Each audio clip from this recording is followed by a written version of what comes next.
પશ્ચિમ બંગાળમાં મુખ્યમંત્રી મમતા બેનર્જી દ્વારા મુસ્લિમોને અનામત આપવામાં આવે અને તેનો આક્રોશ ગુજરાતમાં જોવા મળે।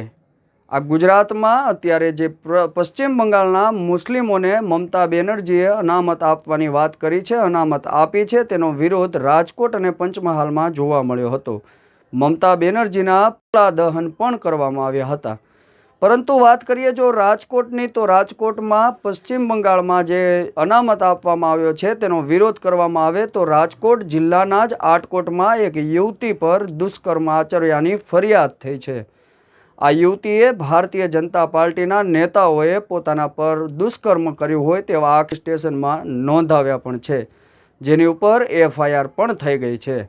તો હવે અમે ભારતીય જનતા પાર્ટીના એ મહિલા કાર્યકર્તાઓને સવાલ કરવા માંગીએ છીએ કે જો તમે પશ્ચિમ બંગાળની વાતને લઈ અને ગુજરાતમાં વિરોધ નોંધાવતા હોવ તો આ દુષ્કર્મ કરનાર ભારતીય જનતા પાર્ટીના નેતાઓ સામે પણ આંદોલન કરશો કે કેમ?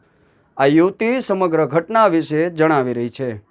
ત્યાં છે ને 5 વર્ષથી ત્યાં ભણું છું, 3 વર્ષ કોલેજના કર્યા, છેલ્લા વર્ષમાં જ મારી યારે આવું થયું હતું। મધુભાઈ અને પરેશભાઈ બેય છે ને જબરજસ્તી મને હોસ્ટેલમાં લઈ જતા અને બળાત્કાર કરતા, મારી યારે પરાણે બધું કરાતા, વારાફરતી વારા બંને કરતા। અને હું જો કહું ને કે હું ઘરે કહી દઈશ એવી બધી, તો મને એવી ધમકી આપતા કે જો તું કહી દઈશ ને તો તારા મમ્મી પપ્પાને મારી નાખીશ, એવી બધી ધમકી આપતા।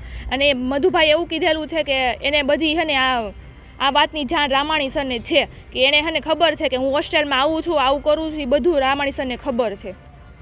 અને હું સુરત ગઈ ને આ બધું મૂકીને તો મારી પાછળ ત્યાં પડ્યા અને મને જબરજસ્ત ગાડીમાં નાખીને મારી યારે રેપ ને એવું બધું કરેલું છે। અને મને એવી ધમકી આપેલી, મારો ફોન આંચકેલો, મને ધક્કો મારેલો, એવું બધું ધમકી આપેલી કે જો તું આ બધું કહી દઈશ ને તો હું તારા પરિવારને આમ કરી નાખીશ, આમ કરી નાખીશ, એવું બધું। તમે રામાણી સાહેબને ફરિયાદ કરી હતી આ બારામાં?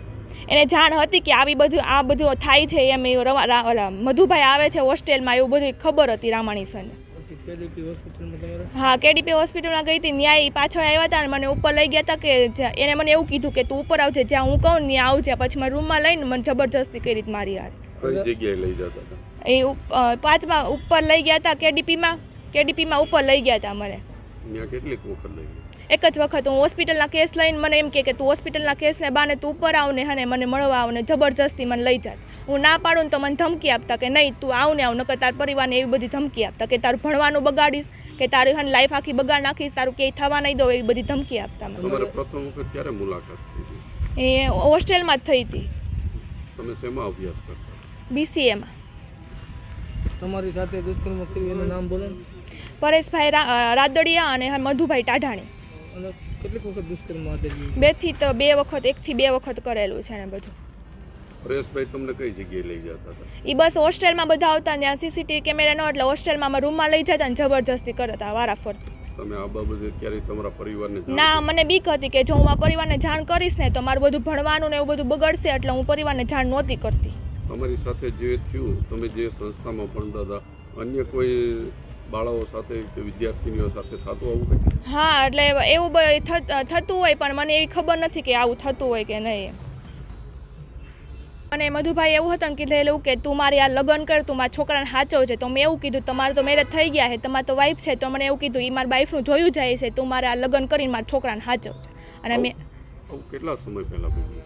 આ 2023માં છઠ્ઠા। બીજું શું કહેતા હતા? અને મેં આ વાતની રામાણી સરને જાણ કરી હતી, પણ રામાણી સર એવું કીધું કે આ બંને મારા મિત્ર છે, એટલે તું અહીંયા બધું સમાધાન કરી નાખ, ન કરે કે તને બદનામ કરીશ ને, આવું બધું ધમકી આપેલી મને। મધુભાઈ પોતાની ઓળખાણ કઈ આપતા હતા? ના, એવું કંઈ નહીં, એવું કઈ વસ્તુ નહીં। પછી પરેશભાઈ જે રહ્યા એ રાજકીય નેતા છે એવું કઈ કહેતા હતા? હા, એટલે આમ એવી ધમકી આપતા બધી કે નહીં હું છે આમ છું, આમ કરી નાખીશ, એમ કરી નાખીશ બધું। બીજું કઈ રાજકીય છેડા? એને એવું કીધેલું કે મારે મોદી સુધી છેડા અડેલા છે, તમારાથી કાંઈ નહીં થાય, આમ નહીં થાય, આમ નહીં થાય, એવી બધી ધમકી આપેલી મને। મધુ ટાઢાણે એવી ધમકી આપતો મને।